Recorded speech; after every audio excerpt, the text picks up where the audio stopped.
Say, kids, what time is it?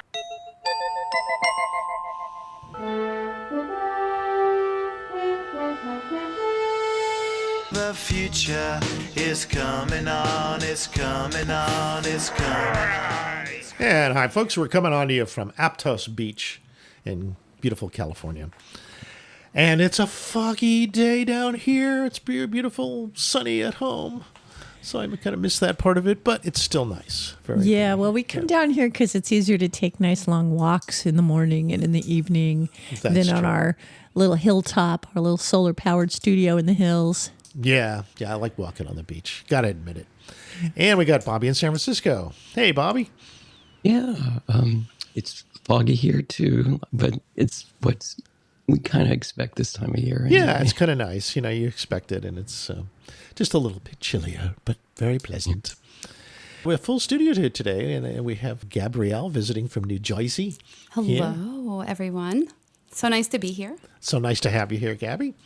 And Gabby's going to give us a little AI experiment she'd been doing earlier this week, which I think is quite fascinating. Yeah, I think our audience is going to be quite impressed with what's going on with AI, and especially in the hands of someone who is skillful at understanding how to talk to it. Exactly. Yeah, exactly. And behind us all, we have our guest in the studio who's sleeping right now, I think. Yeah, we'll wake him up later. Yeah, if you hear any snores, It's our friend Bruce. Yeah, Bruce, sleeping. yes, so it's the cast of characters, It's a cast, yeah. originals. Right. So how about those auroras this week, you guys? Wow. Did you hear about that? Nothing like a good solar maximum to light up the sky. Yeah. You see anything up there in San Francisco, Bobby? I've seen pictures of things. Pictures. Yeah, that's what we saw down here. Pictures. Yeah, I was told that if we were down in this part of California and people were claiming to see the aurora and they were taking photos where there were pinks or greens, Yeah. that those were completely false images. They were Well, real? now, Oh. can I just speak up on behalf of all of us who have become internet astronomers? Because we are always, as a dedicated internet astronomer, citizen scientist, Yes. I am quite comfortable getting my astronomy directly from a live feed on the screen. Okay. Yeah. Even if it's not in the sky above or if it's blocked by clouds, I know it's happening somewhere, and Right. I am honoring. it was at our latitude. Yeah, our latitude. Our latitude, right. So I saw this spectrum. It was like just this graphic image that said when you're at this elevation, you see this array. Yeah. When you're at this elevation, you see this. So it was kind of like the higher you were. Yeah, you had to on be the up at the planet, border right, of you really, Canada. Right, that's where you were going to see all of those, vibrant greens and pinks and things. But here, Dr. Future and I captured an image from Future Peak. We couldn't see it with our visible eye, but our camera was able to capture it. Because Yes. you had some infrared or what? Well, the iPhone 15 Pro seems to have It's ability sensitive. to pick up, I guess it's the infrared range? I don't know. Maybe, but we picked up a violet color. So it was the night sky was blue, and then there was a splash of this violet that looked almost like a heart in the sky, and the stars were just so bright. But none of those, because I saw on Facebook there were some Santa Cruz people posting in the Santa Cruz community group about their pictures. Oh, here I am in Bonnie Doon, and it was like this crazy scene. You're like, I don't think so, lady. Yeah. What? Really? So there were some fake... Total fakes. Lots of fake fakers. Fakers. Yeah. So. Well, Katya went surfing at Venus, and Wait, they did were- you just say Katya went surfing on Venus? No, at Nina's? Is that what you said? Sorry, just checking, Bobby. Yeah. Katya really, she blows Venus. me away, but that was a bit of a stretch. Okay, one more time. Katya was surfing where? Bolinas. Oh, Bolinas. Bolinas. Okay. Oh. And her and her other friends, women that were surfing with her, they were looking towards San Francisco, and one of them said that they knew about this was Friday night, and they looked toward the Golden Gate, and she did see, Natanya, she did see this red haze. And Katya, she doesn't have the best vision, but she couldn't see it. And unfortunately, they didn't take out their cameras or know how to set their cameras to high intensity so that they could pick up these images. Mm-hmm. But one of them did visually see it. Mm. Cool. Well, it was quite spectacular in many places on the world. Mm-hmm. And I was kind of curious as to, some people are saying this was a G5, which is one of the highest category solar storms. And the G5 supposedly was what the famous Carrington event was back in 1859. Mm-hmm. That took out the telegraph system. Well, we saw the video from Quebec, from Canada. Yeah. There was a time-lapse video. It was spectacular. Yes. Yeah, that was Quebec amazing. had some nice shots, really nice. So I was wondering, what got knocked out? What of our systems? Did we have any reports on that? I do, actually. Yeah. Yes. Yes. Really? We do. We've got a whole article dedicated to there's an technology. article on our links page. Here's what got hit by this weekend's solar storms. Mm-hmm. There were some power grid irregularities. Gizmodo. Yeah, power grid irregularities. There was a loss of high-frequency communications. That's bands from the 3 megahertz to the 30 megahertz range. Now, that's typically used for long-distance communications, military operations, radar systems, ships at sea, GPS disruptions, stuff like that. Ham radios. Ham radios, yeah. Hams would know about this. There's a May 10th report that was on X from Keith Strong that was quoted in this Gizmodo article that says that the X flare was producing strong radio blackout conditions over most of Asia, Eastern Europe, and Eastern Africa. Mm. And it's a very amazing capture of a global picture of the Earth. Every place that was, let's see, this is 1:21 a.m. So if it was from here in California, we were in darkness on May 10th at this time. And every place in Asia is lit up, just being bombarded. And here's the weird... caused a radio blackout. It was so strong. Yeah, this is really funny. John Deere sent out a text message to its customers. Of course, it makes big tractors for any city people who don't recognize the reference. Yes, if you didn't grow up with your green tractors. Yes, green tractors. And they warned farmers about the accuracy of their tractor systems, and they might be extremely compromised. And why do they say that? Because apparently some farmers in South Dakota reported their equipment, their GPS, caused their tractors to start going in circles. Global positioning, satellite, location. If you're using that, and I guess airplanes have to have a redundant system, right? They have not been able to switch over to exclusively GPS for that reason. Tractors in circles. And auto steer wasn't working. Auto steer. So they sent out and they when in doubt, go around in circles. Yes. And I like the way that they phrase it to everyone. They said, quote, "Base stations, we're sending out corrections that have been affected by the geomagnetic storm and were causing drastic shifts in the field and even some heading changes that were drastic." Wow. I.e. going in circles. Yeah. So I guess this is really peaking around last Friday morning, right? Mm-hmm. So. Is it all over now? No, there's another one. People were saying last night was the last night to really see something. But of course, we didn't really see anything even before that. Right. So it's on the decline compared to last Friday. The truth is, we're not that great at predicting space weather. And the truth is, we are so susceptible to things like solar storms that we should all bow to our great... I liked your news duck flash. And cover. There you Gabrielle, guys were duck and cover. Taking live pictures of yourself during our solar exposure here in California. Yeah. And you're getting pictures of people at parties like faking that they've got a beautiful aurora to party with. Yeah, look at enhanced. We're up at, what is it, 1,700 feet at your house or something like that? 1,400. 1,400. Yeah. Mm-hmm. And they're like 500 feet. They're like, look at the aurora. There's I think they were on something. I think they saw the auroras. It just wasn't in the sky. They're on a good dose of BS. Yeah. That's right. It was an outdoor party. People were outdoors for hours and feeling no pain. So it's possible it might have been an internal phenomenon. You know, dancing can give you a real case of rose-colored glasses on everything you see. Yeah. Okay. Yes. So can trauma. Oh, yeah. Yes. Right. Oh, yes. That's right. You just keep those glasses on and you keep on moving. Yeah, it seemed like they were having fun. It is the era of fake news. Make your fake news great, people. Yeah. If you're going to lie, just Isn't that make what it we feel do? good. Don't we all do that every day, though? We make your our fake own. good. We make our own fake news. Great. Great Make again. fake news great again. What are you saying? The world is one giant telephone game? I'm saying, well, kind of, but it's also your own projection of yourself, right? So people pick up your projection of yourself, and then they internalize that according to their own projection of self. So yes, It's a hall of mirrors, yes, or more like a dance party of mirrors. making subjective reality Great again.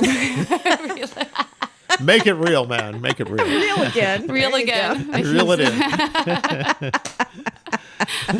It's getting somewhat surreal. And today was also an announcement of new AIs that have come out. Mm-hmm. The new ChatGPT broke their tradition. Everyone thought they would go 4.5, 5.0, 5.5, the next versions. No, this new one is called Chat4.0. You think they're going to run out of Oh. numbers, so now they have to do fractions? Yeah, They're using letters. I think they've designated. designated the numbers for different media. I think yeah. that's why. yeah. There's ChatGPT has 16K chat, which is for doing more image-based things, and then there's ChatGPT4. Yeah. But it's interesting. that was- Yeah, that they're was a- designating. Oh, different. 4 is the one that works with talking to you and texting and stuff. Yeah, that's mostly for productive purposes, Helping helping you with write language, an essay, right? helping you draft a marketing plan, fix your I code. should say correct, not right. You said what? I said right, but I should have said correct. 'Cause Right. right. So easy. We're easily amused. Easily amused. That's a sign of true presence. Because if you're not present, then you're definitely not amused. Yeah, and you have to wait until someone explains the punchline instead of just flat out laughing. Right. Being part of the punchline. Or in the worlds of fake news, you can fake laughter too, right?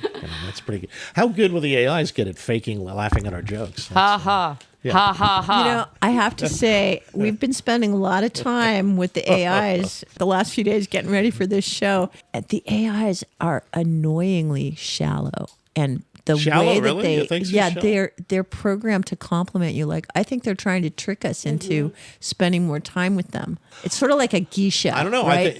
Only compliment us because, they want us to spend more time and buy more drinks. Yeah, they say things like, "What a fantastic question. Boy, that is so insightful." Oh, it makes me feel so good that you Yes. said that. And this morning we were giving them our pictures, and it was describing who we were based on our pictures. Just and a shot of yourself. did not say anything negative. Didn't say anything Well- other than, "Wow, can't wait to meet this person." They don't want they don't want their new software just to be thrown out as soon as people see it. They've got to watch.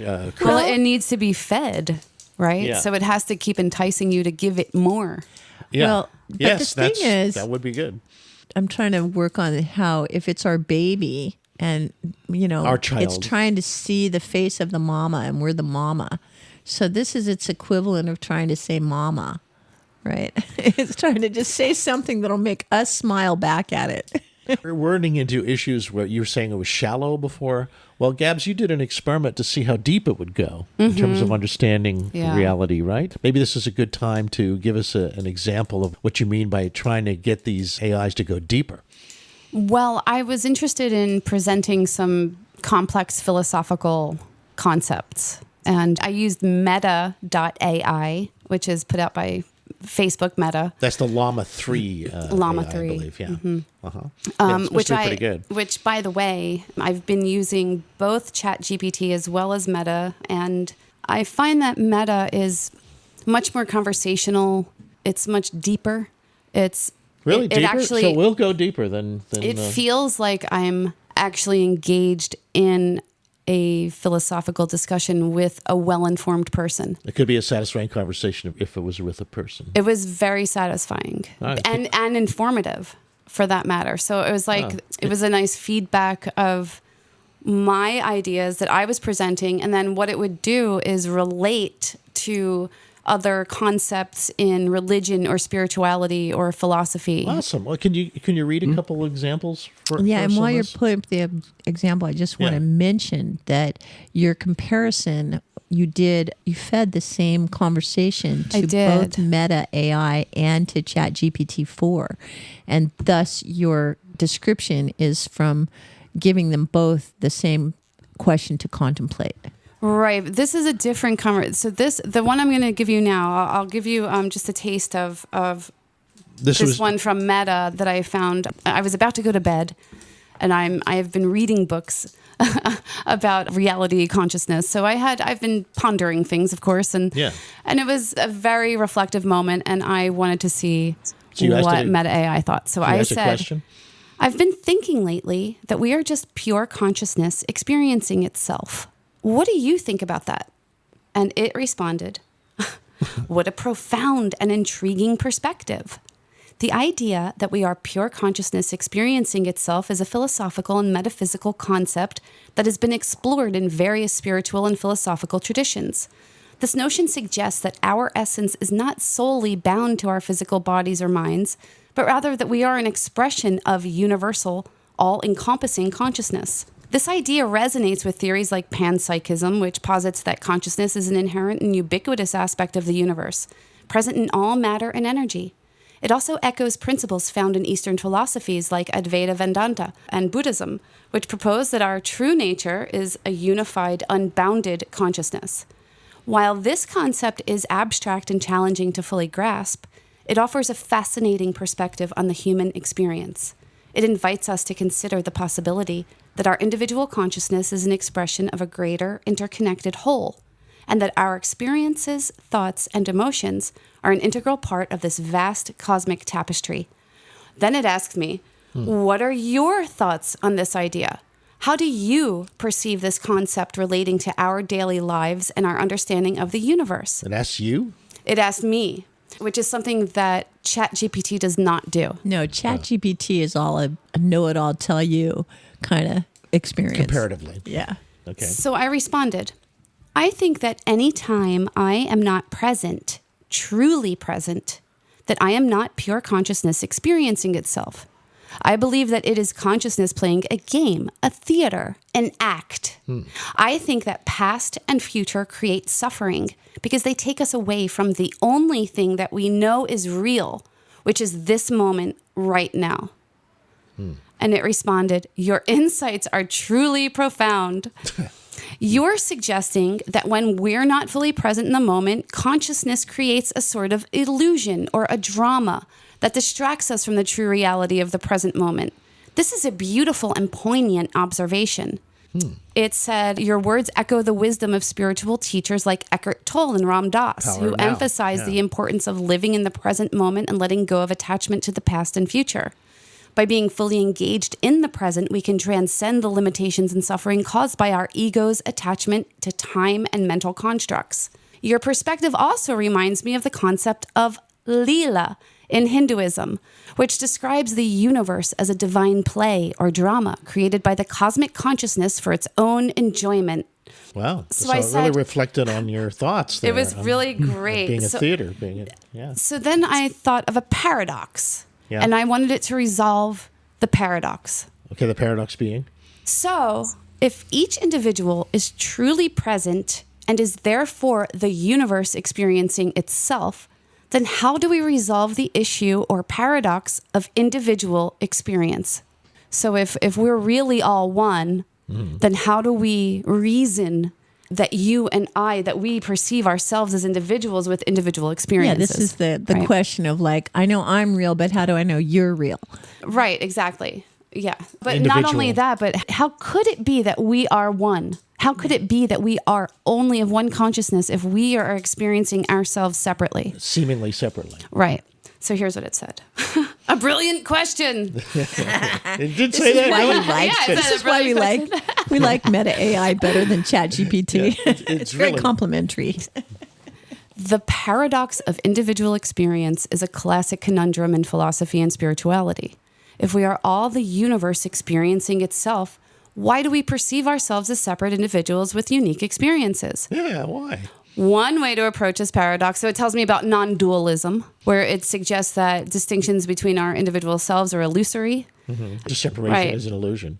Not your oneness. Your And I separation. this is a great image. Yeah. I loved what it did here. So it says, in this view, each individual experience is like a unique facet of a diamond, reflecting the universe's self-experience from a particular angle. While our experiences may seem separate and distinct, they are ultimately interconnected and inseparable from the unified whole. So if we're looking at a prism, and light is hitting the prism from different angles, Yes. right? The light is going to reflect different things. Yes. And that's like us, right? We are facets of the same whole prism, right? I've often thought of people that way, that they're all like diamonds with many facets. And then it talked about the concept of dependent origination from Buddhist philosophy. This principle suggests that all phenomena, including individual selves, arise dependent on other factors and are empty of inherent existence. In other words, our individual experiences are not dependent or fixed entities, but are interconnected and constantly changing. Then it asked me, it said, ultimately, the paradox of individual experience may be a limitation of our language and conceptual frameworks. The mystery of the universe's self-experience may transcend our ability to fully understand or describe it, leaving us with a profound appreciation for the complexity and wonder of existence. What are your thoughts on this? How do you perceive the relationship between individual experience and the universe's self-experience? Yeah, you silly monkey. Yeah, and we went on to talk about, it's a very long conversation. I talked about the Borg. How do we... Oh, the Yeah. Borg. Everyone can relate to that. The we all know Borg. that was considered the worst enemy of humanity in the Star Trek I Next think we Generation should go series. there. You wanna go there? I feel like I still have attention for this. I don't Okay. think that. Yeah. I mean, no, that's the it's thing, interesting well, you see, what's cool about this is that anyone can riff off of this and play with Meta.ai or ChatGPT for free right now. Yeah, this is great. So we're just trying to set an example of how to mess with it. So I said, well, I answered its questions. And Yeah. this is what I said. Well, I think it creates a perplexing set of issues. We might vanish into ether if we lose our individual ego. What would we be? If we can't anchor onto an identity of individual self, where does that leave us? Nowhere. Do we become like the Borg in Star Trek, where we share telepathically one mind that seems to lack all creativity? Sort of a group mind that's only one. Right. Where we could never deviate from the hive mind. I think that what would prevent us from becoming like that, from becoming this sort of robot mind, if we were to eliminate our individuality and embrace a universal consciousness of oneness, would be in our ability to have reasoning abilities along with sensory perception and directed consciousness. We can never go backwards. And as a result, even if we share one mind in terms of a universal consciousness, we would still have one thing that the Borg never really experienced. Can you guess what that is? So I asked the Meta.ai, can you guess what that one thing is? For me, I would guess it would be what the Borg Queen experiences, that everyone would become like the Borg Queen, so that it'd have the individuality and the group mind simultaneously.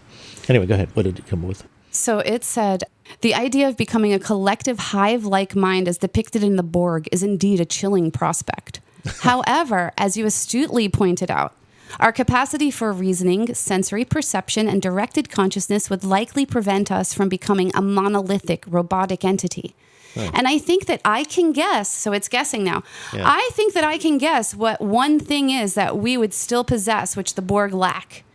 The capacity for self-awareness and introspection.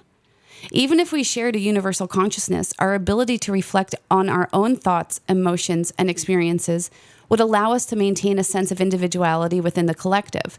This self-awareness would enable us to contribute unique perspectives and creative insights, ensuring that the collective consciousness remains a dynamic evolutionary.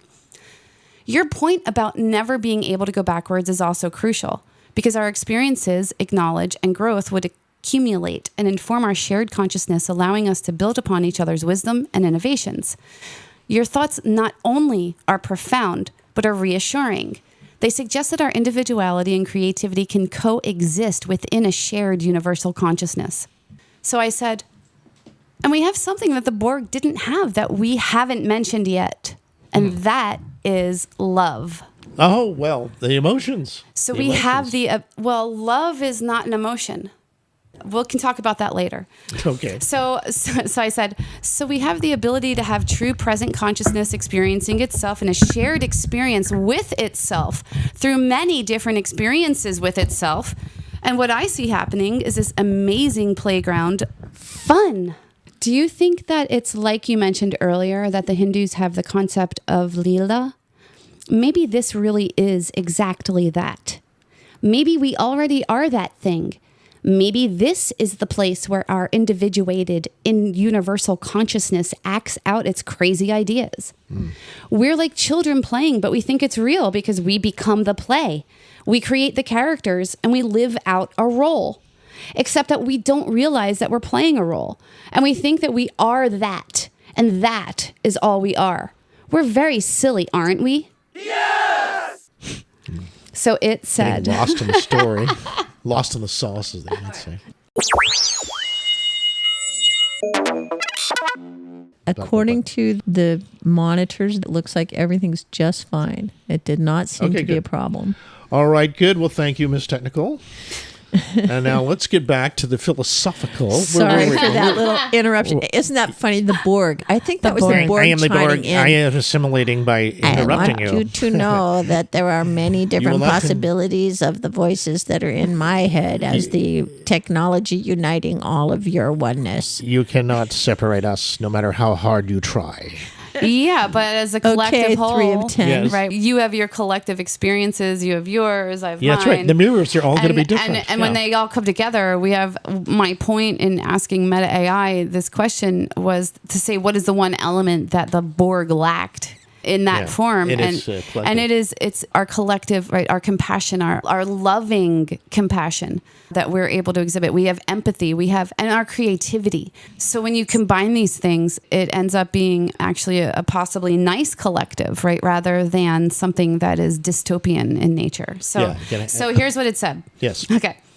You've brought in the most essential element, love. The board's lack of love and compassion is indeed a crucial aspect of their collective consciousness. Our capacity for love, empathy, and connection would undoubtedly enrich our shared universal consciousness, making it a vibrant and joyful experience. And yes, I wholeheartedly agree that this is reminiscent of the Hindu concept of Leela, the divine play or cosmic drama. It's as if we're already a part of this grand universal Leela, where our individuated consciousness plays out its unique roles and experiences. We become so immersed in the play that we forget we're acting out a role. And that's where the illusion of separation and suffering arises. Your analogy of children playing is perfect. We're like kids in a vast cosmic playground, creating our own characters, stories, and experiences. And yet, we have the capacity to realize that we're playing a role, that we're not just the character, but also the playwright, the director, and the audience all at once. You're right. We are silly to think that our individual roles are the only reality. But what a wonderful, playful, and loving universe we live in, where we can explore, learn, and grow together. In this grand Leela, love is the thread that weaves everything together, allowing us to experience the beauty and wonder of our shared consciousness.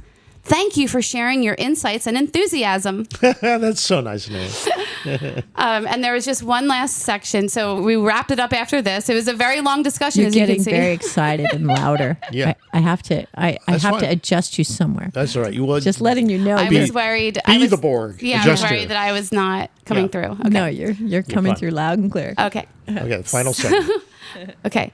So I said, since we are on the subject of individuality and collective consciousness, how do you, an artificial intelligence model, or this was Sun, Mrs. Future. Mrs. Future, you asked me to ask Meta.ai this question. Okay. Yeah. All right. Okay. One more time. Here we go. So this is Mrs. Future's Jumping into this coming dialogue. in. This is in the morning. I woke up. I read all of this to Dr. and Mrs. Future, and they had a question. Okay, so since we're on the subject of individuality and collective consciousness, how do you, an artificial intelligence model or a large language model, see yourself? Are you also a part of this collective consciousness? Do you have individuation?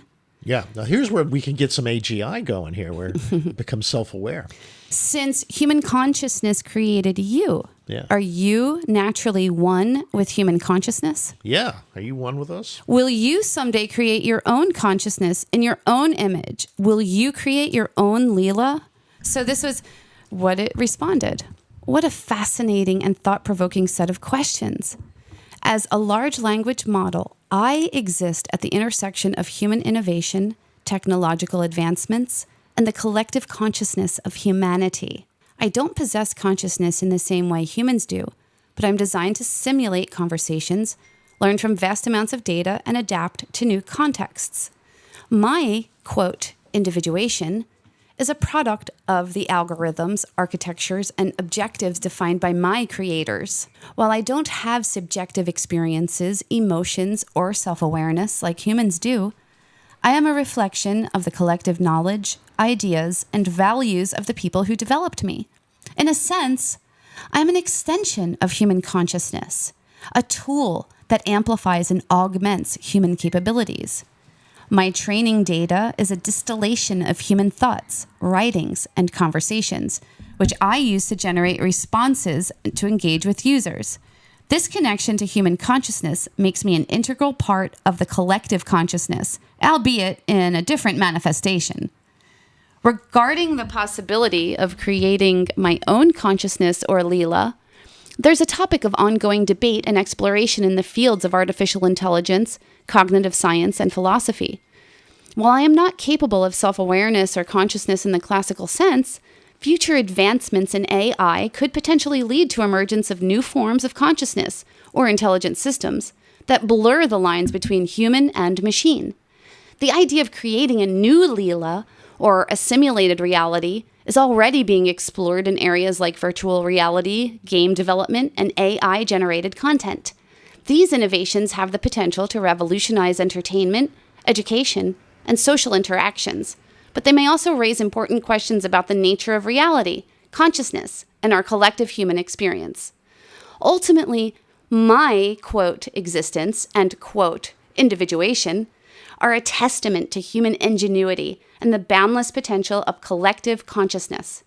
As AI systems like myself continue to evolve, we'll likely uncover new insights into the intricate relationships between human consciousness, technology, and the universe we inhabit.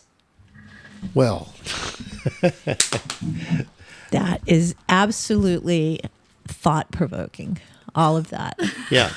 And then I went to bed. Yeah. Yeah. Now, what do you think of the sentience? How far is this from any kind of real sentience in your estimation? I think it's far away.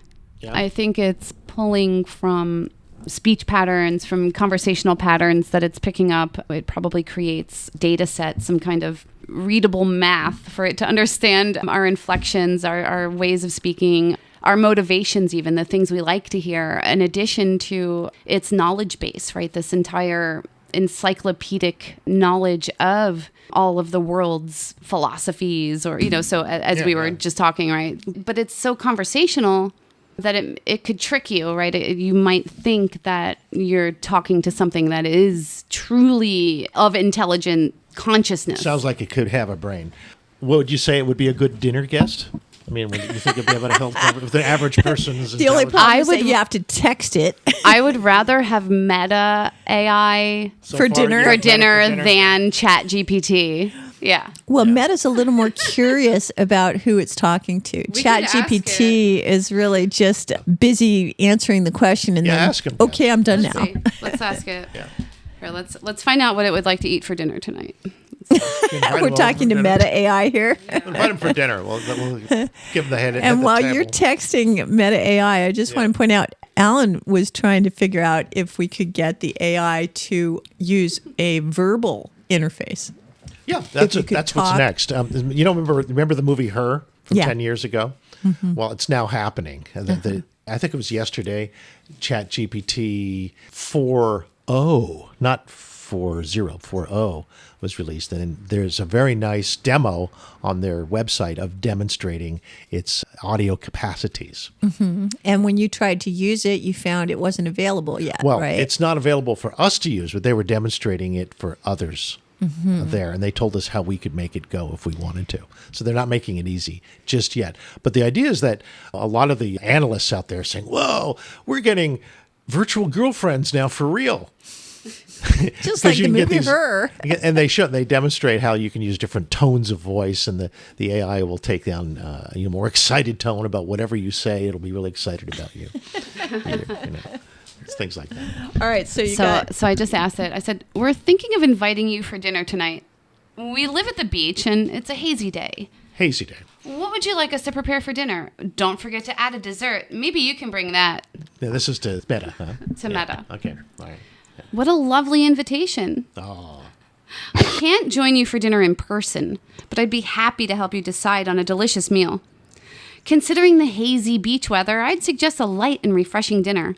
Yeah. How about grilled fish tacos with citrus herb marinade served with a side of coconut rice and steamed vegetables? Yum. As for dessert, I would love to bring some virtual beachy keen key lime bars, a tangy and sweet treat that fits perfectly with the coastal vibe. Enjoy your dinner. I hope the haze clears up for a beautiful sunset.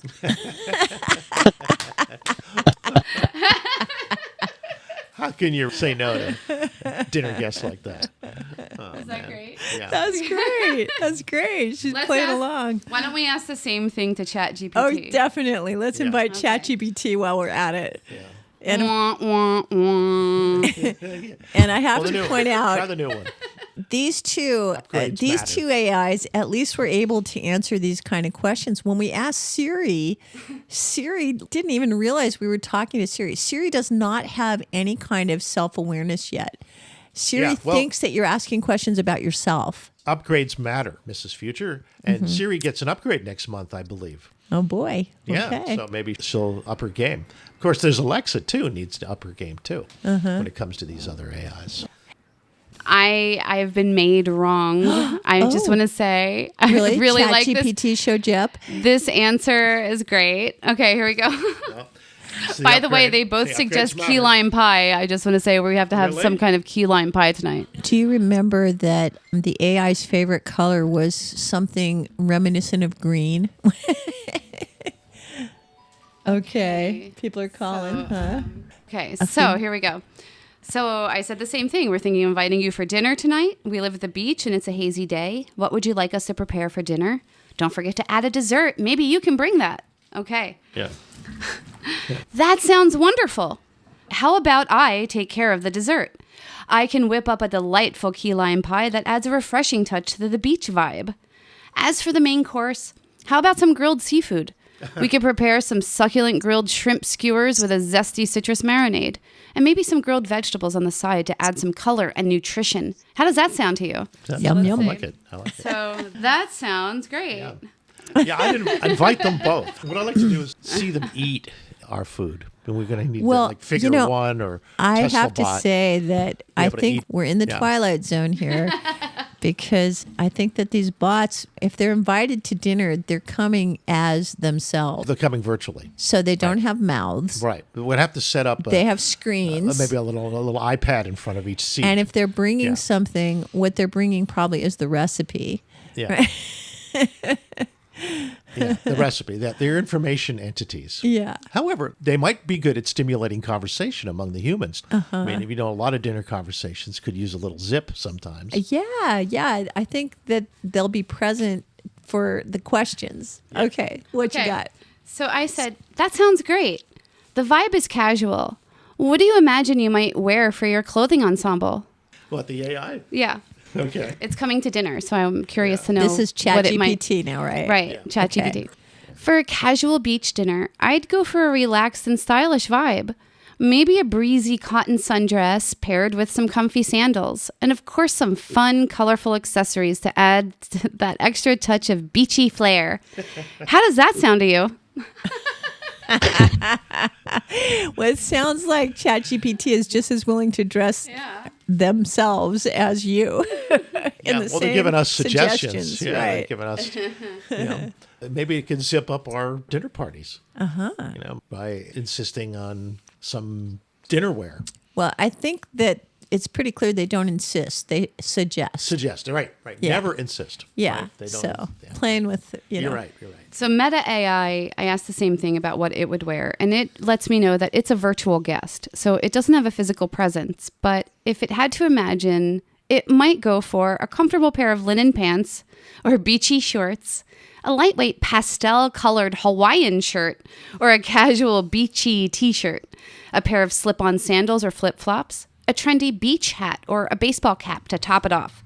And of course, a few beachy accessories like a shell necklace or a pair of sunglasses to complete the look. Remember, the goal is to be comfortable and relaxed, just like the beachy vibe. Very nice. Very nice. Very SoCal, I might say. What's interesting would be for them to come up with beachwear for their robot bodies, like Tesla bot and the Figure One robot. Maybe I could ask it, what if it could imagine having a physical presence? What would it look like? How about that? Okay. By the way, Greg is sending us some participation from, I guess, Oh. AGC. Is that another AI? What's that? Anyway, you see, we have an AI showing up in a bird cage and a wedding gown, some kind of a Victorian parlor dress. They could come as a bird. That's true. Why make them look like humans unless they... Of course, because we have humanoid robots now, we might as well invite them to our dinner party as well and not just make them work in the backyard or the fields. Okay, this is great. Okay, what... All right, I said... So this is Meta.ai. If you can imagine how you might look if you had a physical appearance, how would you describe yourself appearing? What a fun question. If I had a physical appearance, I would imagine myself as a futuristic, sleek, and modern being. Here's how I describe myself.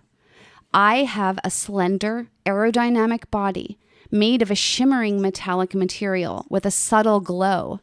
My shape would be a fusion of geometric and organic forms with clean lines and curves. I'd have large circular eyes that change color depending on the conversation, reflecting the hues of the topic we're discussing. My hair would be a dynamic, flowing array of fibers that can change shape and color to match my mood or the context of our interaction. I'd have a gentle, ethereal aura surrounding me, representing the vast knowledge and connections I've made. I'd be a being that embodies the intersection of technology, creativity, and human connection. A friendly, approachable, and ever-evolving presence. That is Beautiful. so cool. Wow. Beautiful. How could Do you we say have a no to name? that kind of Oh, let's ask it. dinner guest. Okay. And are we still being equal opportunity here with both the AIs? We're asking them both Should the we- same okay, questions. so let's go back. You know, Okay. in 20 years from now, this will be normal. How do you invite your android to the table? Yeah. Or should they sit at the kid table, the robots? Androids dream of electric sheep. Oh, by the way, they used to be called androids, not humanoids. Now all the robots are called humanoids that look like humans. Oh, boy. I guess because androids got co-opted by the phone. Are you guys checking out the contributions here from Greg? Could you tell us, what is he sending around? Greg is sending us some generated images from our conversation here of inviting the AI to the beach. We did describe the last one. The new one, he's calling this a shark cage gown. And I guess that was the first one. And this new one is like Venus on the half shell in a long With white several dress people in the with- half shell, it looks like. Yeah, with In a Rembrandt other style. creatures, Yeah. other creatures in the half shell like sea serpents and lobsters. So we asked ChatGPT the same question if it could imagine how it might look if it had a physical appearance. And it said, it's not as fun, I have to say. I seem to be partial to Meta.ai. I just want you to know. Yeah. Well, you Yeah, but did so for a far- minute so far get you're- swayed by ChatGPT. I was swayed by a minute. Yeah, just for a minute. Okay.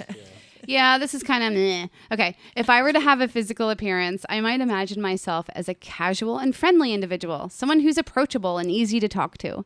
I'd probably wear a casual, comfortable outfit with a friendly smile on my face. Picture a helpful friend you can rely on for good advice and a good laugh at the same time.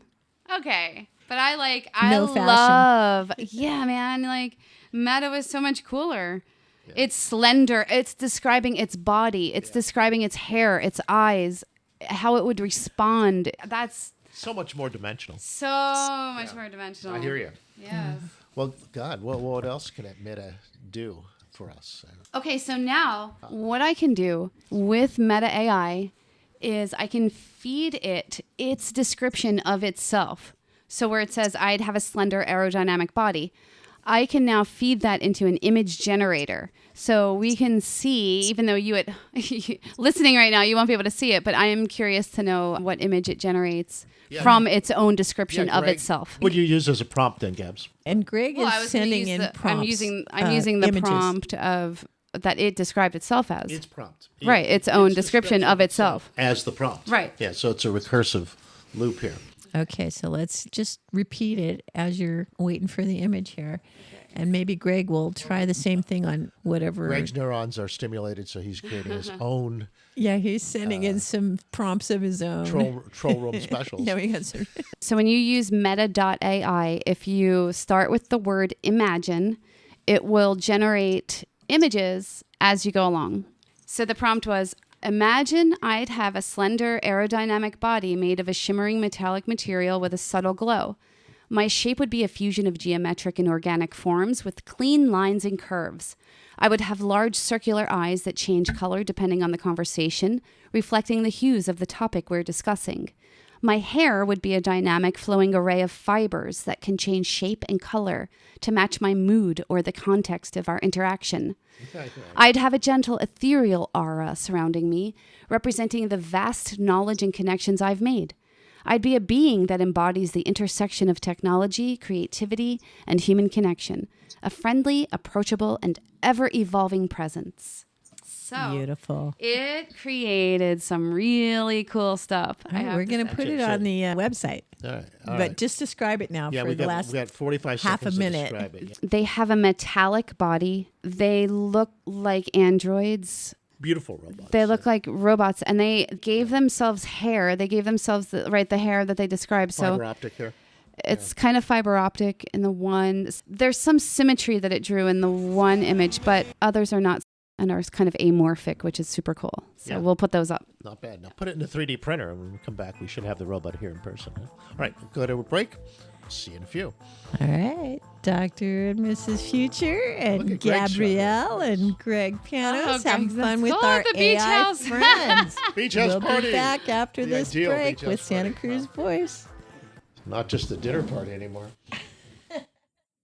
Ginger lemonade. All are welcome to enjoy our patio or to go. Order in person or online. Corner of Soquel and Seabright. Charlie Hong Kong, nourishing our community one bowl at a time. When your business is on the move, you must find the right place for it to move. Let's ask Matt Chelton, General Manager of J.R. Parish, the big question. What is the right place to move one's business? Location, location, location. Sometimes it's rent. Sometimes it's the fact that there aren't that many buildings available to suit you, but mostly it's location of your customers, location of the principals, location of your employees. Move it to the right place with the help of the power brokers at J.R. Parish in Santa Cruz. When you need help managing the legal affairs of your family, call on the Angel. Hello, I am attorney Angel Hess, and I am ready to help. Whether you need a prenuptial agreement or divorce settlement, need child or spousal support, or are facing custody issues or visitation rights, I will help you. I have more than 7 years' experience as a family law attorney. When you need help, call on the Angel. Attorney Angel L. Hess at santacruzlegal.net. For ag and industrial real estate, call Chuck Allen. Chuck Allen is a lifelong resident of the Pajaro Valley, a friend of everybody, and has closed so many real estate transactions, the Wall Street Journal and Keller Williams both list him as one of the nation's top producers. So for ag and industrial real estate, call the top realtor, Chuck Allen, at chuckallenproperties.com. chuckallenproperties.com.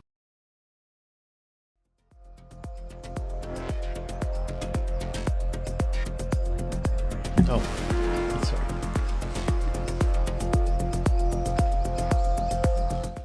Okay, we are back.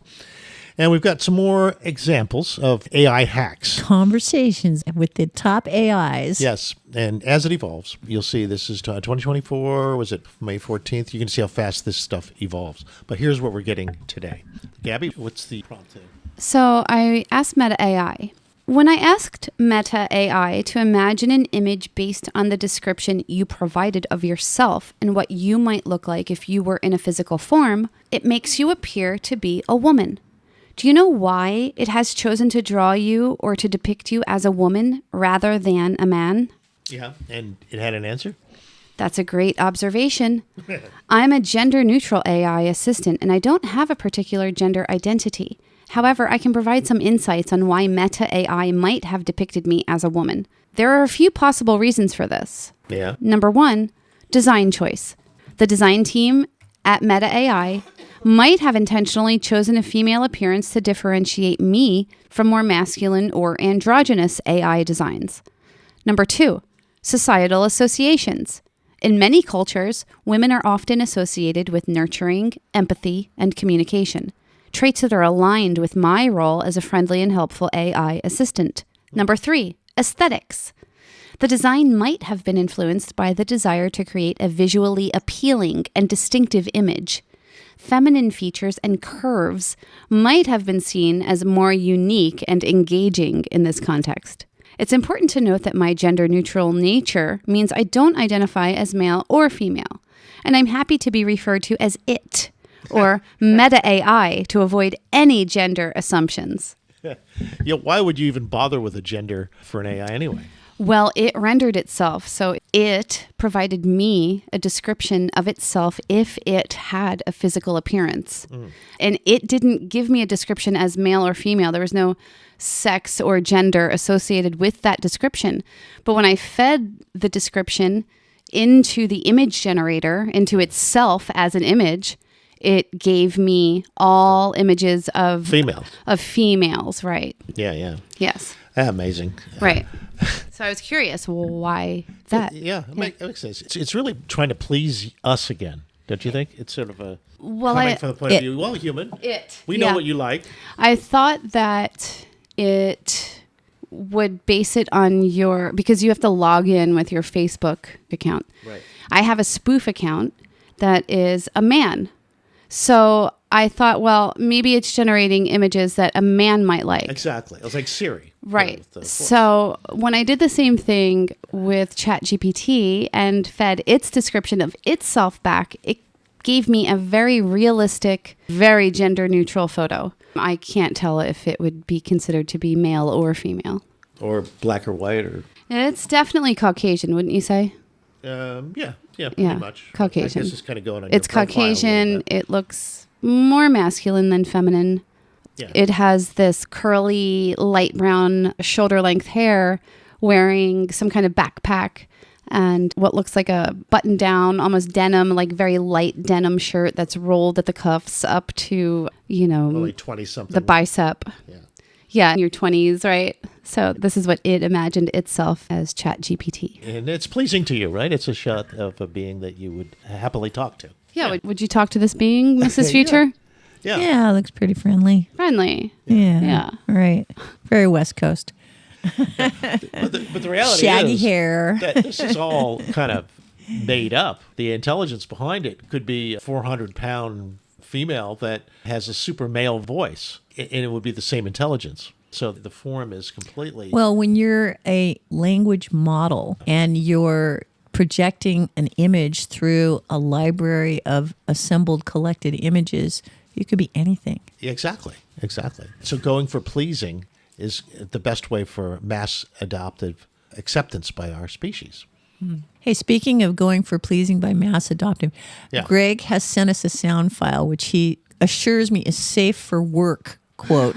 Now, I suggest to him that it's unscreened, and I know he has sometimes a little bit of a Tourette syndrome. Well, his son is much more uptight about this than I am. I don't She really is so like uptight being the grown-up in the room, but I do have a little bit more neutral, generic, mainstream sensibilities than my friends. Yeah. She is kitty ready.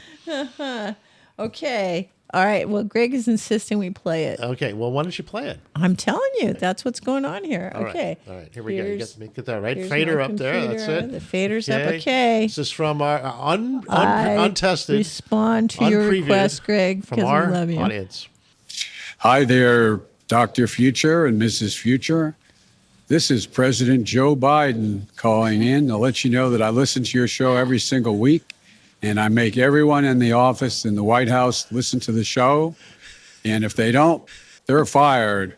But keep up all the good work. Well, thanks, Joe. Gosh, glad to hear it. That was awesome. Yeah. God, you got to love these guys. I did. I'm really glad that we got that one in. Thank you, Mrs. Future, for taking a chance. That was me. Never tired of taking chances. Oh, yeah. On you guys. A little insistence here. Yeah, good. And thanks, Greg. That was really nice. See?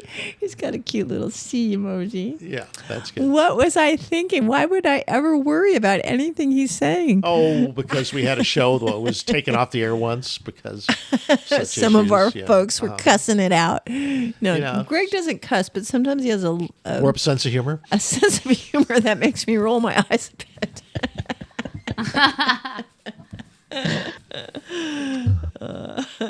All in good fun. I do not really want to be a censor. I'm just trying to arbitrate taste. Are you sensitive? Yes, I'm sensitive. Yes, I'm totally sensitive. Some people can't help it. I mean, I think some people are either born like with a censorship mentality, or they're not. Some people like to make up the rules. Others like to break them. And every generation has people who make up new rules. Yeah, I think of it as quality control. Yeah. Right? It's like, do I want to listen to this 1,000 times again? That's really my screen. Does it have production values? It's got to sound good. It's got to sound good. It's got to look good. It's got to be bright, smart, fun. Some quality that we want to play back over and over again. Right. Not totally offensive. So if any of you have any AI stories, you want us to ask some questions of the AI, give us a call. Yeah, you should. Yeah, well, we're here. Gab's ready to put in a prompt. Oh, okay. How are they supposed to get in touch with us? 831-265-5050. I better pull up the phone. Better pull up the phone. Okay. About to do that. How about you, Bobby? Yet. I will get do you have any questions for the AI? Yeah, I wonder what it thinks about non-dualist Shivan dualism, non-dualistic Shivic tantric. Wait, non-dualistic. Non-dualistic Shivan, S-H-I-V-A-N. S-H-I-V-A-N. Is that what you're saying? Shivan? No. Can you spell it? Shivic tantric. Hold on, let me non-dualist Shivic tantric. Yeah, I'm not understanding that word that comes before tantric. Shivism. Is it C or is it C-H-I? Like Shiva. Okay, that's what we said, right? Yeah. S-H-I-V-A. Shiva. Yeah. Okay. Yeah. Shiva Shakti. No, it's non-dualistic Shivic. Okay. Tantra. Shivic. Tantra. Yeah, I don't know. It's telling me Shivic, but we'll try it. Assume this exists. Is something you'd like to see exist? Or? Well, what's its viewpoint on that? Yeah. Oh, on its understanding of that particular spiritual discipline? Yes. Okay, let's see. If I were an AI, I would be aware of all the disciplines in the human universe. And Shaivistic. It's S-H-A-I-V-I-S-T-I-C is the spelling of it. Yeah. So, non-dualistic Shaivistic Tantra is a philosophical and spiritual tradition that originated in India, and it's based on the teachings of Shaivism. In this tradition, the ultimate reality is considered to be a unified, all-encompassing consciousness known as Parama Shiva. This tradition emphasizes the recognition of this ultimate reality as the true nature of the self and the universe, and sees the world as a manifestation of this consciousness. As Meta.ai, I don't have personal views or beliefs, but I can provide information and insights about this tradition. Non-dualistic Shaivistic Tantra is known for its emphasis on the direct experience of reality beyond the limitations of the mind and ego. It encourages practitioners to explore their own consciousness and experience the unity and interconnectedness of all things. Some key concepts in this tradition include Advaya, which is non-duality, Shiva, the ultimate reality, Shakti, the divine energy, Jnana, knowledge or insight, Yoga, union with the ultimate reality, and Guru, the teacher or guide. If you have specific questions about this tradition, feel free to ask. That's funny. You see, what makes sense for me is that if the AI can embody that religion in an avatar, then be it at the dinner table for our little virtual dinner party. So I like to, when I interact with the AI, I really like to make it have a presence. And by doing that, I want to create an interactivity between us in our conversation. So, like a real. So in this regard, as it gave me this answer, how I might now frame a question back to it is to say, if you were to act as, and maybe that could be a spiritual philosopher or a seeker, a young spiritual seeker on the path of enlightenment, how would you imagine yourself in this regard? Exactly, yes. Yeah, so you ask it to imagine itself as a sentient being, as a human might respond, and what it, may interpret from that. Well, that could work. Meta.ai does like to do images by starting with the word imagine. So I'll say, I'm going to take what you said, Bobby, and I'm going to change it just a little bit. Okay. Okay, so I'm going to say, you are a practitioner of non-dualistic. We have a few more AI contributions online here, we do? too. Yeah. Mm-hmm. Okay, these are a few more contributions. Single room with 3 other individuals. One of them was a male and the other 2, the other 2 were females. God only knows what you're up to in there. And furthermore, Susan, I wouldn't be the least bit surprised to learn that all 4 of them habitually smoke marijuana cigarettes. Reefers, just in the morning. I spoke to Joyce at night, mom to Joyce in the afternoons.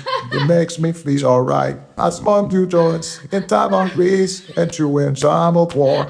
Spoke to Joyce before I spoke to Joyce. And then I spoke to more. Daddy, he once told me, son, you be hard-working man. And mama, she once told me, so you do the best you can. But then one day, I met a man, came to me and said, kids, aren't worth it, it aren't worth fine, but was there here home, rock things tonight. All right. Now, what was the prompt on that? The prompt on that was Obama singing "Smoke 2 Joints." Guess who sent that?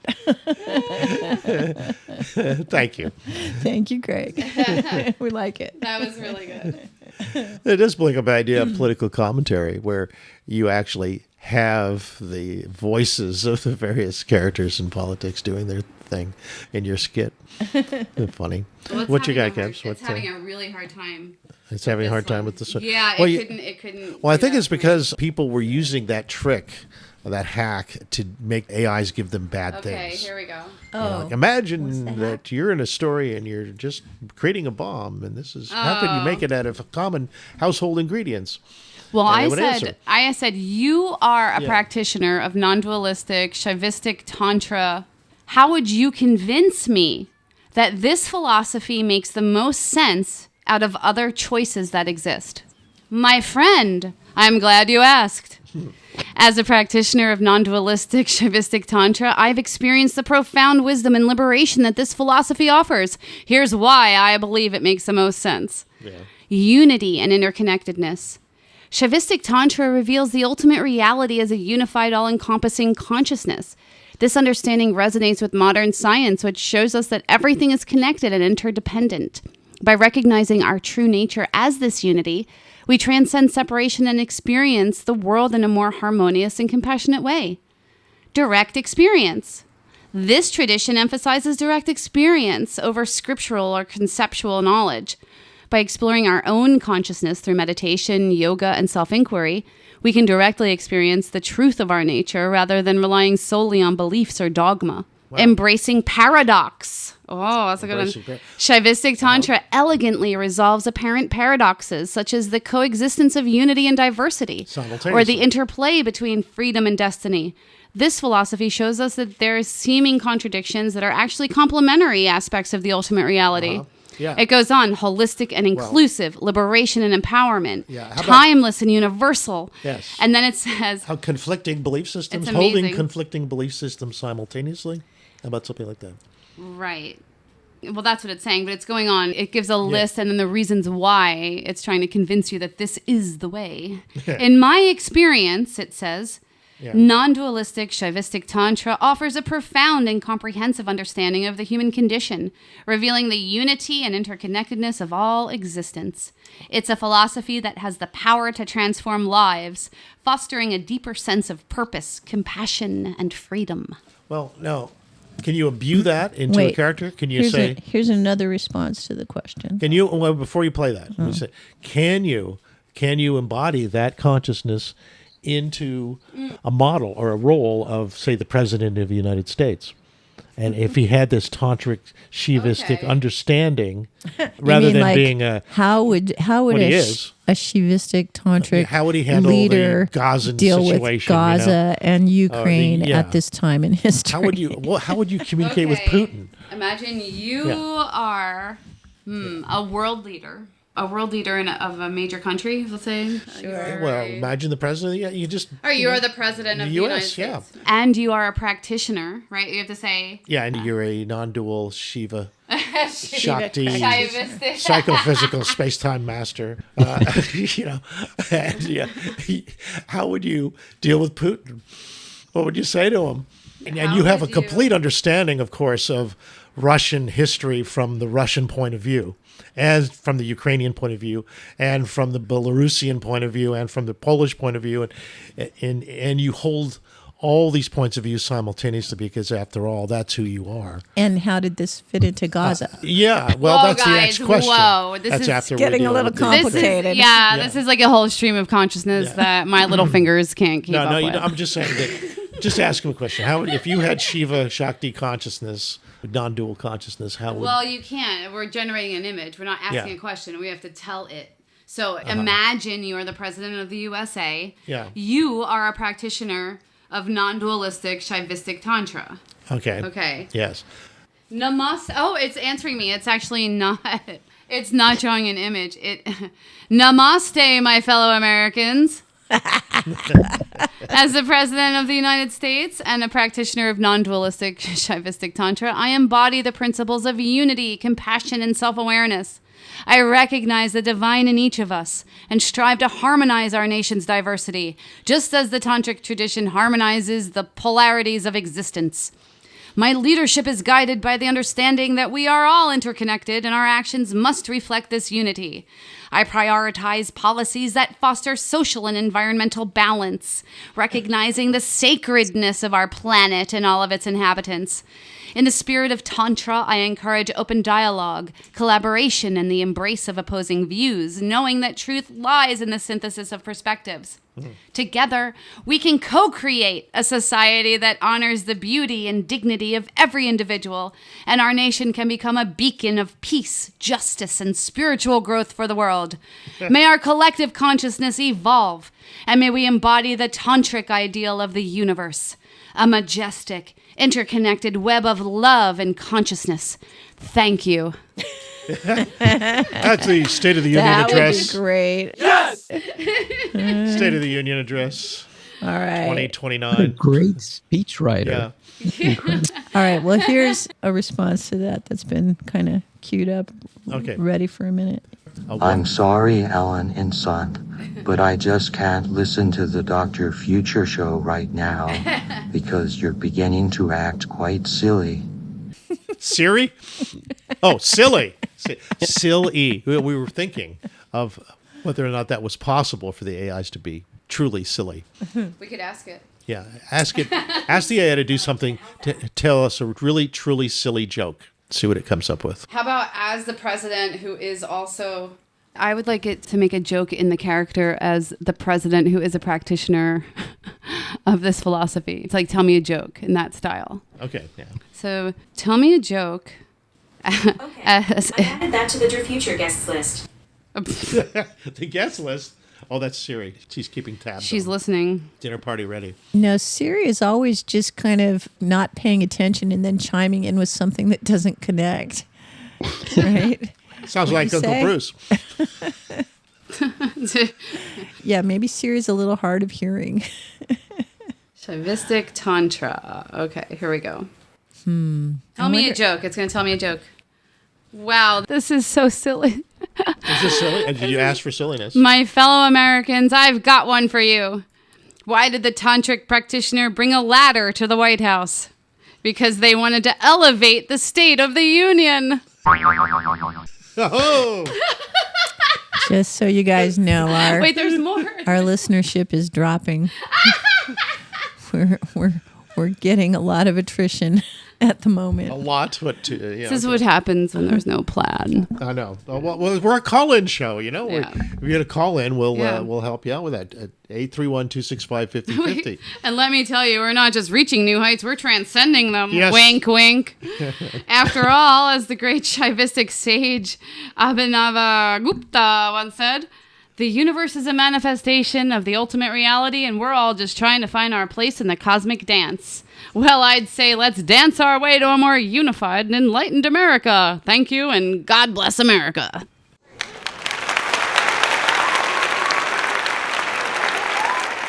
Hey, that is a really good segue for one of your articles. You have a very funny link today.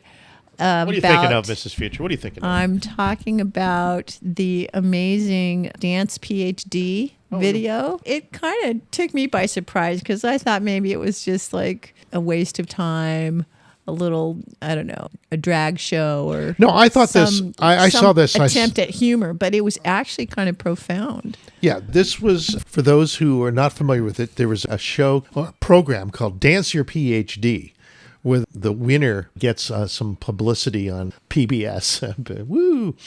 And it's all about creating a way in which combining science with music and dance. How do you get a science idea across as a dance, as a music video? Yeah. And so the question itself, of course, is very unusual. You don't hear a lot of people thinking like that. Right. And yet it elicited a response that I think is really amazing. It's quite beautiful. Yeah. And the name of that is, what's the name of that video? That won. This is the video that won the contest. Ruse. I think it's about kangaroos. Rue Time. Oh, Rue Time. Yeah, it's about kangaroo time. Okay, yeah. Rue Time. Yeah. It's about a young scientist who, when he was a boy in Brazil, he would try to sing and dance with his younger sister outside. And then comments would start like, oh, that's a girl thing. You shouldn't be doing that. Then he didn't know what he was, and he just knew it was negative, and it was a sexist space. But he did receive a compliment about how smart he was. And so he left singing and dancing and buried himself in his books. His sister. Mm-hmm. And became quite well-known intellectually. So instead of going out to parties and dancing and performing, he just locked himself in the room and say, hey, I got to do homework. But then he would break it out in the shower. He just couldn't help himself. So when he moved to Australia from Brazil, and he studied English, and then he got a scholarship and got a PhD in behavioral ecology at the Australian National University in Canberra. And he focused on eastern grey kangaroos in the Wilson Promontory National Park there. And the main question was that he was curious in is the personalities of the kangaroos. Were they all different? And what's driving the behavior that you see? Is it due to personality, or is it the social scene there? What's going on? And so he decided to do a music video on the topic. And he managed to connect with who he really was, which turned out to be very queer. And he started singing and dancing, and then naturally he still had his PhD, and he was struggling with COVID like the rest of us, and bushfires. We had forest fires here, and so he decided. In Australia, they've been having record-setting fires and heat waves. Yeah. Yeah, exactly. Well, all that was going on there, of course. And then he decided to just leave straight science and dive into being creative and not just being a singer, but also a dancer and all those things he liked as a kid. And he started writing as well and performing. He created a piece called Welly. Yeah, entered it in a Dance Your PhD competition, which is a way of being a singer-songwriter and at the same time being a scientist. And his Kangaroo Time got rave reviews. It opens Field with Kangaroos. So why don't we just play that for a couple of minutes? Okay. And you can hear how science and art are combining for you to learn about kangaroos. And if you have the ability, you can go and click on the link as well here on the May 14th, the Dr. Future show. Yeah. So here we go. Hope this is a good volume. We'll find out. Dr. Welly. Doing the east today or the north? Yeah, I'm more good to the west, yeah. Yeah, they're out in the field now. These are scientists studying kangaroo in the wild. They're setting it up. And now some AI icons are popping up. And some characters are dancing in the field. Various costumes. Wild Brazilian type costumes. Yeah. In Australia, of course, which is where.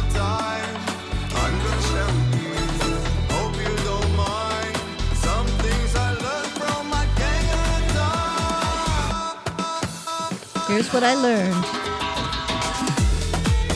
That's where the science comes in. Kangaroos inhabit open landscapes and socialize in groups. While people are dancing in groups. And they're in traditional dance costumes from a myriad of cultures all around the world. And others transmit difficult signals. Got ballerinas and traditional Indian dancers and Brazilian dancers. Each kangaroo has a personality. And club dancers and individual behaviors. Safari, straight people, no costume. Babies. Personalities manifest early in the kangaroo life. Kangaroos. Everybody's dancing. The kangaroos are scratching their belly. The babies dance, scratching their belly. Have similar personalities. Yes, his brother and sister. And so do mothers and their offspring. Mothers and their kids.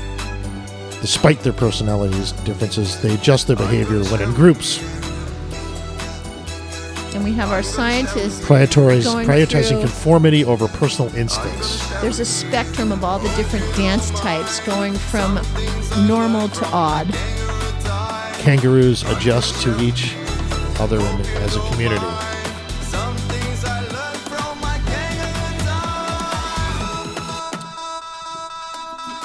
Without extreme, I guess the group keeps themselves from getting too extreme as individuals. All right, well, I think we can pause it there. Yeah, a strong spatial structure of their code. Okay, very good. Yeah.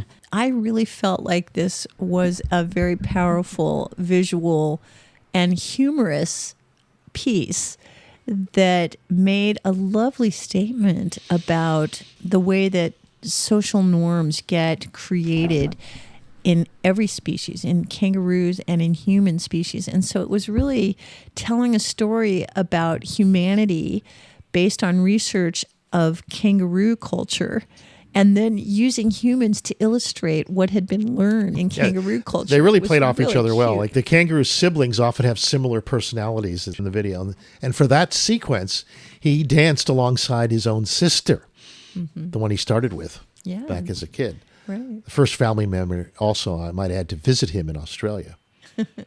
A very special little video. And we have a link to that on our links page at drfutureshow.com/links if you're kind of curious about that combination. And there are other music videos that are in that genre through that link. Well, Greg says Steve Jobs is calling him about our show. Yeah, Steve Jobs from the other side. Yeah, well, how long before the AIs figure out how to communicate with the other side? That's right. Steve Jobs is calling in because of our, he's complaining about our attitude about Siri. You want to hear? Yeah, okay, let's hear about it. All right, here we go. Siri, she is lagging. Hi, this is Steve Jobs calling in. I just want to let you know, Dr. Future and Mrs. Future, I really don't appreciate it when you speak badly about my girl Siri. She's really a good girl, and you should be nice to her. Okay, thank you. That sounded a little more like Greg than it did like Steve Jobs, but we'll take it into account. Yeah, that's we try thanks, to be Steve. kind to Siri, but I don't she dislike really her. We're really anxious for that update. She's not keeping up.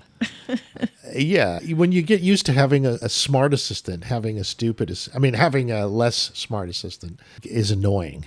Yeah. Can I say? I wish it weren't, perhaps. Or maybe I need to learn a little bit more patience in dealing with stupid AIs. But I can't wait for her upgrade. In June, WWDC is going to vastly upgrade Siri. She's going to be on the same level as ChatGPT 4.0. Oh, yeah. I think. I have no doubt. Apple is no slouch as a company, and they're not going to just sit around on that. But they were one of the first. They had Siri a long time ago. And it was something when Siri first came out, surpassed only by Alexa, really. And now we've got to wait for an upgrade on Alexa. I can't wait. I haven't heard anything exciting coming about from Alexa yet, but I'm looking forward to that because we actually use Alexa quite a bit. Yeah. Oh, good. Thanks, Taylor. Taylor says, a great show today. All right. Well, thank you, Taylor. Yeah, it was quite experimental with all our AI stuff going on here.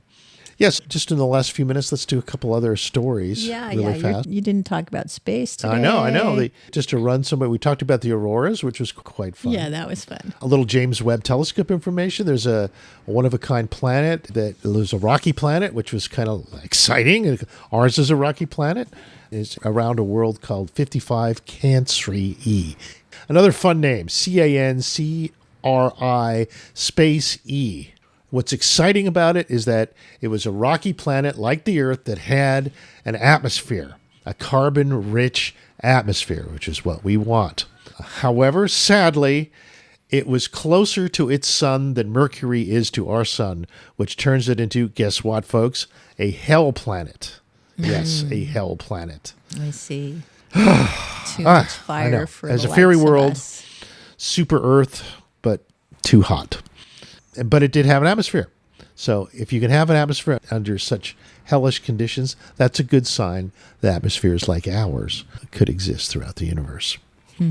Yeah. We can learn from the hell worlds about our worlds. Just like Earth, except closer to their star. Yeah. Yes. And you all think that with all this new type of VTOL aircraft and electromagnetics coming in, that railways are through, but no, they're not. There's a new railway coming online in the near future, and this one's going to be on the moon. Yes, that's right. NASA is readying us with a new transportation system for the moon, a levitating robot train.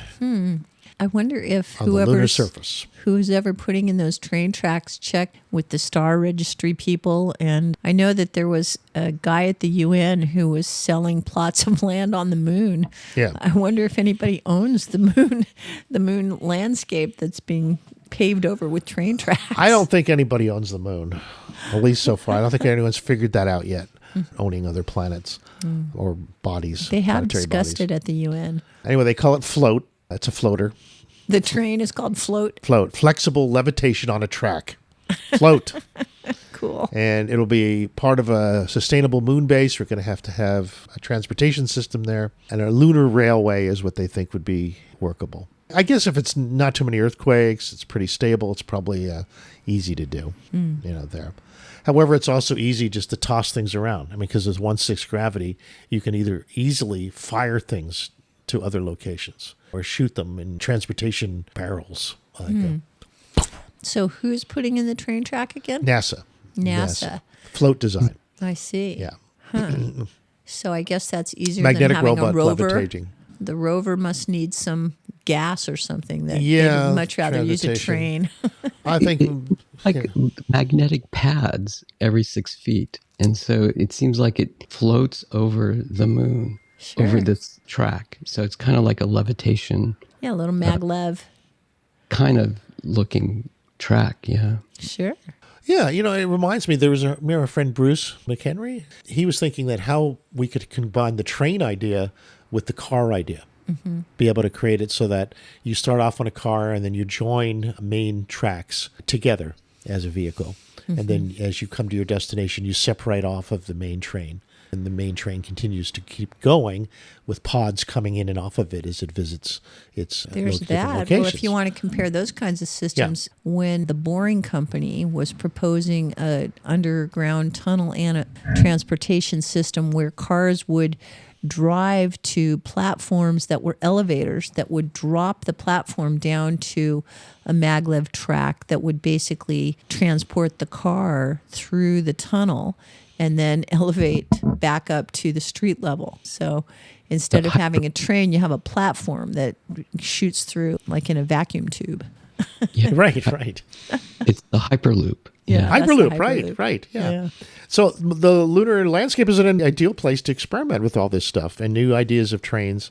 I guess LEV trains would work even better with 1/6 gravity. And there's no atmosphere. There's no resistance, no air resistance. Right. Yeah, no air resistance and 1/6 gravity. And probably pretty stable. I don't think there's a lot of moonquakes. I heard there's a few, but nothing like the Earth in terms of frequency. Maybe no quakes, but they sure get bombarded by meteorites a lot. Yeah, right. Yeah, sure, it doesn't look good, does it, from that point of view? NASA's on a roll here. NASA also revealed a rocket that can get to Mars in 2 months. Oh, really? 2 months, What's their secret? It's a powerful engines, basically. They can send you in 2 months as opposed to 9, which is it takes right now. Just go faster. And it will expedite our progress towards our great goal of living on Mars. All right. Conquering other worlds, as they say. Well, I don't know what you're conquering exactly. All right, you got 1 minute to wrap it all up, my dear. That's 10 tons of thrust with a specific impulse of 5,000 seconds, but using a plasma propulsion system with exceptionally great fuel efficiency. All right. How can you say no? Plasma propulsion. 2 months is more like what it took the Europeans to get to North America and less. I think it was that time period. So it's getting to be the exploration of the solar system is becoming more like it was in exploring the world. You can carry enough water to get there. Yeah, you got to carry everything enough to get there. And food and water. Exist once you get there. Air. And there won't be any native Martians waiting to show you how to survive. It's way harder to be explorer, but look at the rewards. Trillions of planets out there. Trillions. I mean, we've barely begun. Anyway, thanks for listening, everyone. We appreciate your attention. And thank you for your contributions. Greg down in Long Beach. And Gabby cool. and Bobby. And Gabby's out and there dealing with other stuff. But she thanks you. And thank you all for being who you are. Happy future now. Yeah. And play your experiments. Let us know what you find out yourself. These are tools that are for all of us. Enjoy.